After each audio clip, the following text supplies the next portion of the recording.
Hello guys, plus point के videos में आपका स्वागत है। आई होप मेरे वीडियोस आपको पसंद आ रहे हैं। इसी तरह से मेरे वीडियोस को लाइक, कमेंट, सब्सक्राइब ज़रूर कीजिए। देखिए, आप जितने कमेंट ज़्यादा करोगे, जितने शेयर ज़्यादा करोगे वीडियोस को मेरे, तो मैं कई लोगों के तक पहुंच पाऊँगा और मुझे लोगों की जानकारी मिलती जाएगी कि सर इस बारे में बनाओ। इसके ज़रिए आपको भी शायद हेल्प मिल जाए कि आपके दिमाग में भी था ये वीडियो बनाने के लिए, लेकिन आपको क्लिक नहीं हुआ, या कोई एक सर्किट बनाने के लिए, कोई कंपोनेंट के रिलेटेड, तो मैं आपकी ज़रूर मैं सहायता कर सकता हूँ अगर आप कमेंट और शेयर ज़रूर करेंगे तभी।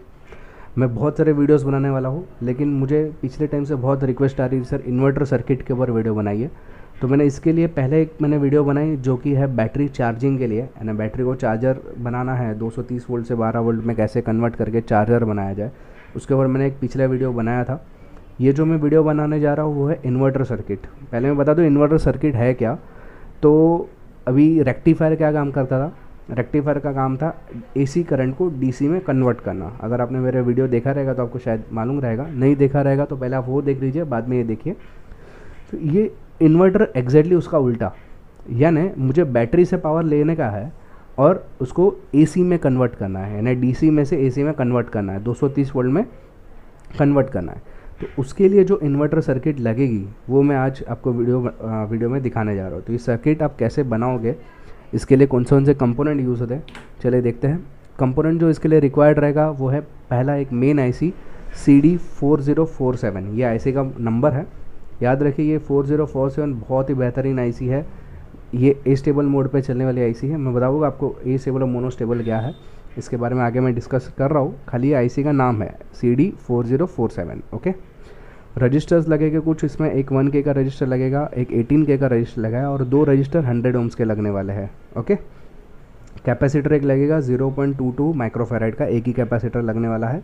एक रिचार्जेबल बैटरी, जैसे कि मैंने बताया कि बैटरी को हमको 230 वोल्ट में कन्वर्ट करना है, इसलिए बैटरी लगेगी। रिचार्जेबल रहेगी तो क्या होता है कि बार बार वो बैटरी को हम लोग फिर चार्ज कर सकते हैं, इसके ज़रिए फिर लाइट पंखा चला सकते हैं, फिर वापस चार्ज कर सकते हैं ना, रीयूज़ कर सकता है बैटरी का। इसके लिए इसमें दो मॉसफेट लगाया रहेगा। मॉसफेट का वीडियो भी मैं पहले बना चुका हूँ कि मॉसफेट कैसे काम करता है। तो ये उसकी सीरियल नंबर है, इसका मॉडल नंबर है IRFZ44। ऐसे दो मॉसफेट लगने वाला है। और एक step down transformer, step down transformer के ऊपर भी मैंने एक वीडियो बनाई हुई है ट्रांसफार्मर्स करके। अब अगर आपको मालूम नहीं है तो आप पहले वो देखिए फिर ये देखिए। इसी प्रकार से मॉसफेट के वीडियोस भी बनाया है, कैपेसिटर के ऊपर भी वीडियो बनाया है। बैटरी का जो पिछला मेरा बैटरी चार्जिंग का वीडियो है उसमें बैटरी के रिलेटेड भी सब जानकारी दी हुई है। रजिस्टर का भी वीडियो है। इसमें खाली एक नई चीज़ है, वो है आईसी। आईसी के ऊपर में बहुत सारे आईसी तो कई सारे प्रकार के रहते हैं, लेकिन आईसी के ऊपर मैं वीडियोस बनाने वाला हूँ धीरे धीरे करके। टाइम है, पहले कंपोनेंट्स खत्म हो गए, फिर आईसीज, फिर पीसीबीज, इस तरीके से जाने वाला हूँ।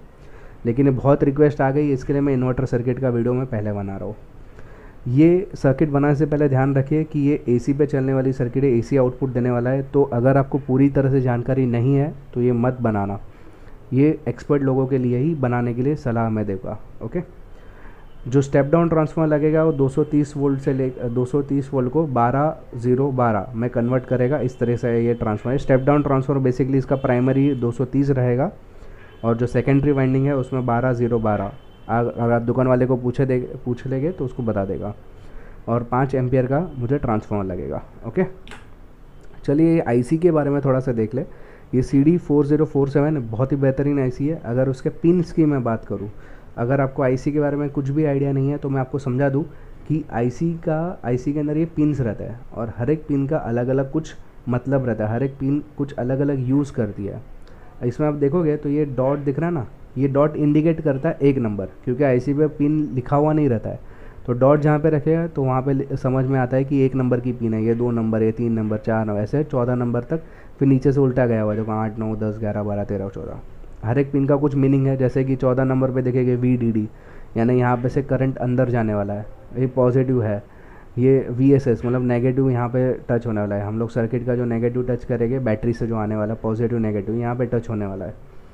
फिर ए स्टेबल मोड के बारे में है, इसमें 2 मोड है ये आईसी के अंदर। ए स्टेबल मोड तो यहाँ पे कनेक्ट करेंगे 4-5 नंबर पे, उसके लिए ट्रिगर लगेगा। तो ट्रिगर के लिए भी ऑप्शंस है, हमें बस 2 ट्रिगर है, 6 नंबर और 8 नंबर। ये पॉजिटिव ट्रिगर है, नेगेटिव ट्रिगर है।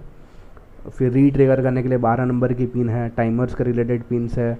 तो इस तरह से ये देखो क्यू जो लिखा है ना, आउटपुट की पिन्स है, यानी आईसी के जो बाहर सिग्नल आएंगे जहाँ पे मॉसफेट हम लोग लगाने वाले हैं वो क्यू के अंदर लगाने वाले हैं। इसका मैं डिस्क्रिप्शन आपको आगे बता रहा हूँ, लेकिन ये जस्ट एक जनरल आइडिया दे दे कि इस प्रकार की ये आईसी है। ओके, चलिए पहले देख लो कि ये एसी को डीसी में जो डीसी करंट को एसी में जो इन्वर्टर सर्किट करने वाली है वो कैसे एग्जैक्टली काम करने वाला है हम लोग। Okay, the inverter circuit is built around IC CD4047 which is wired as astable multi vibrator. Astable मैं जस्ट अभी नेक्स्ट साइड पे मैं आपको बताऊंगा कि ए स्टेबल मोड क्या है। उसको मैंने ये इसमें ये बताया गया है कि ये आईसी को मैं ए स्टेबल मोड में कनेक्ट करने वाला हूँ, क्योंकि ये आईसी में दो मोड है, ए स्टेबल और मोनो स्टेबल, जिसमें से मैं ए स्टेबल मोड में इसको कनेक्ट करने वाला हूँ। इसकी जो फ्रीक्वेंसी रहेगी वो 50 मेगाहर्ट्ज़ की रहेगी। आमतौर पे हमारे घर में जो फ्रीक्वेंसी आती है वो 50 से 60 मेगाहर्ट्ज़ की फ्रीक्वेंसी रहती है, वही फ्रीक्वेंसी को मैं यूज़ करने वाला हूँ ए स्टेबल मोड के ज़रिए। ओके, अब और फिर उसके बाद में जो मॉसफेट लगाने वाला हूँ वो directly drive bye Q and Q hash output of CD4047। जैसे कि मैंने बताया यहाँ पे क्यू आपको दिखाई देगा, क्यू और क्यू हैश, तो 11 नंबर और 10 नंबर के पिन वहाँ पे मैं मॉसफेट लगाना है। मॉसफेट की जो सीरीज़ है वो IRF-Z444, ये N चैनल मॉसफेट है। N चैनल मॉसफेट के बारे में डिटेल मैंने मॉसफेट के वीडियो में बताई हुई है, अगर आपको मालूम नहीं रहेगा तो आप देख लीजिए। फिर जो ये जो है the power MOSFET are connected in push pull configuration. अभी पुश पुल का मतलब क्या है वो समझ लो पहले। दो मॉसफेट लगाने वाला हूँ, एक बंद रहेगा तभी एक चालू रहेगा, फिर एक बंद फिर एक चालू, फिर एक बंद फिर एक चालू, यानी अपोजिट डायरेक्शन में दोनों मॉसफेट चलने वाला है। उसको हम बोलते हैं स्विचिंग प्रक्रिया। नॉर्मल अगर हिंदी में बोलूँ तो एक स्विचिंग प्रक्रिया के जरिए मुझे एसी करंट मिलने वाला है। तो ये ऐसे दो मॉसफेट मैं लगाने वाला हूँ, ये CD4047 पे लगाने वाला हूँ। ओके, इसमें एक ट्रांसफार्मर लगेगा जो कि मैंने अभी थोड़ी देर पहले ही बताया, ये स्टेप डाउन ट्रांसफार्मर रहेगा और इसका जो प्राइमरी वाइंडिंग है 230 वोल्ट पे लगेगा और जो आउटपुट है उसका 12012 रहेगा, उसको उल्टा लगाना पड़ेगा आपको। मैं आपको आगे डायग्राम के ज़रिए समझाऊंगा कि उल्टा कैसे लगाया जाता है वो है। फिर इसमें एक फ़िल्टर करने के लिए जो भी इन्वर्टर की जो आउटपुट आएगी उसकी ऑफकोर्स इसको फ़िल्टर करना पड़ेगा, स्मूथ करना पड़ेगा करंट को, उसके लिए कैपेसिटर लगाया गया है और ये सब उसको। हाँ, और दूसरी इंपॉर्टेंट बात कि मॉसफेट जो है खुला नहीं रहेगा, क्योंकि ये इसमें जो फ्रीक्वेंसी है 50 हर्ट्ज़ की है और करंट भी है, वोल्टेज भी है, उसकी वजह से मॉसफेट के अंदर मैं हीट सिंक लगाने वाला हूँ ताकि मॉसफेट हीट होकर ख़राब ना हो जाए। ओके, पहले मैं बता दूँ कि आपको ए स्टेबल मोड है क्या। ए स्टेबल मोड जो है यानी ये आईसी में से एक ए स्टेबल मोड का करंट मिलता है। ये उसका मतलब क्या हुआ कि देखो, अगर आपको मालूम रहेगा कि दो मोड रहते हैं 0 और 1। ओके, 0 यानी बंद, 1 यानी चालू। इस तरह से हम लोग बेसिकली एक डेटा सिग्नल को काउंट करते हैं। 0 बोला तो 1, ये 0 है, ये 1 है, 0 1 0 1, इस तरह से चलता रहता है। इसको हम बोलेंगे astable mode. Astable mode जो है non suitable either state, it continuously switches from one state to other, यानी पहले 0 है फिर 1 करेगा, फिर वापस 0, फिर वापस 1, फिर 0, फिर 1, इस तरह से चलते रहता है। इसलिए हम लोग उस मोड को बोला था ए स्टेबल मोड। ओके, उस मोड को, इस फंक्शन को बोला था रिलैक्सेशन ऑसिलेटर। ओके, दूसरा एक मोड है मोनो स्टेबल, जो कि हालांकि इसमें हम लोग ये आईसी में यूज़ नहीं करने वाला, लेकिन मैं बता दूं कि मोनो स्टेबल जो है वो एक स्टेट उसका स्टेबल रहता है और अदर स्टेट जो है अनस्टेबल रहता है।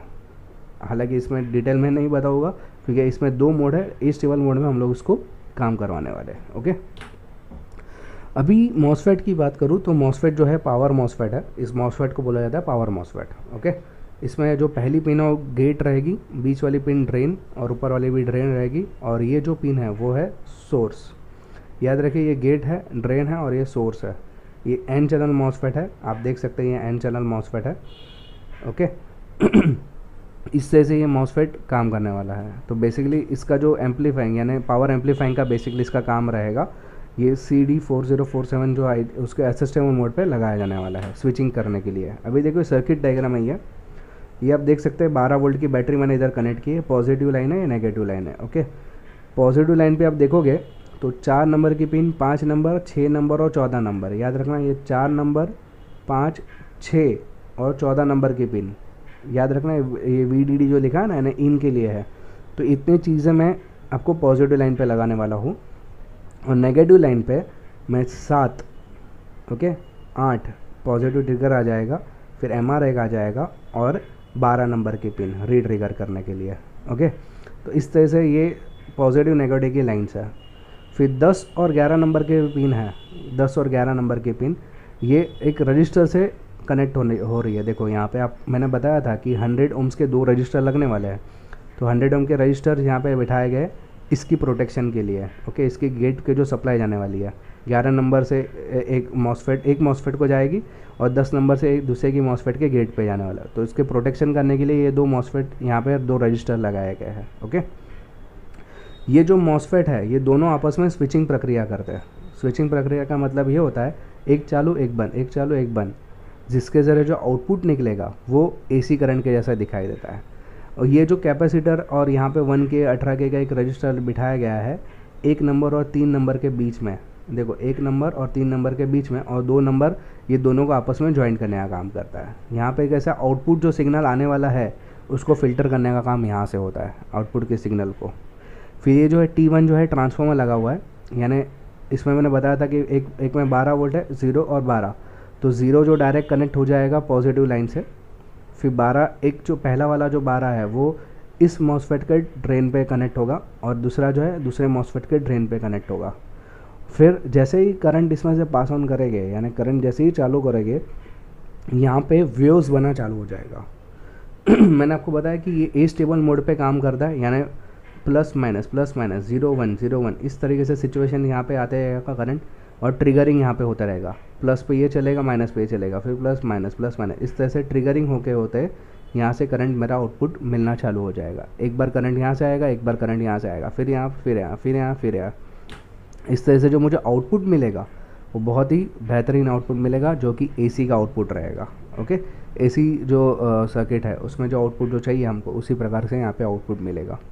लेकिन याद रखिए ये जो एसी है इसके कुछ नियम से पहले मैं आपको समझा दूँ। पहले नियम के बारे में थोड़ा बाद में बता दूँ। मैं पिन्स के बारे में जो मैंने अभी डिस्क्रिप्शन दिया वो यहाँ पे लिखा हुआ है, आप देख सकते हैं, पढ़ सकते हो। ओके, ये वीडियो को पॉज करके अब आराम से पढ़िए, जो मैंने आपको अभी डिस्कस किया वही चीज़ यहाँ पे लिखी हुई है। ये इन्वर्टर बेसिकली मैं बनाने के लिए बोलता रहा हूँ आपको, लेकिन ध्यान रखिए ये इन्वर्टर आप बनाओगे तो आपके रिस्क पर बनाइए, मैं इसमें कोई भी गारंटी नहीं लूँगा आपकी। दूसरी बात कि ये जो इन्वर्टर है वो स्क्वायर वेव है। जनरली आपने अगर देखा रहेगा एसी करंट जो रहता है वो एक कॉजी, मतलब आपने देखा रहेगा ऊपर हाफ राउंड नीचे हाफ राउंड इस तरह से राउंडिंग होते रहता है। लेकिन ये इन्वर्टर से जो आउटपुट निकलता है वो बेसिकली स्क्वायर वेव रहता है। तो ये आपके टीवी, म्यूज़िक प्लेयर, कंप्यूटर के लिए सूटेबल नहीं है, यानी इसमें आप टीवी या कोई भी प्रकार का म्यूज़िक प्लेयर या घर के जो कॉस्टली चीज़ है वो मत लगाओ, ये आपके इन्वर्टर सर्किट में नहीं चलेगी प्रॉपर्ली। ये जो इन्वर्टर सर्किट है बेसिकली बल्ब चलाने के लिए या फ़ैन चलाने के लिए बहुत ही बेहतरीन तरीके से काम करेगी।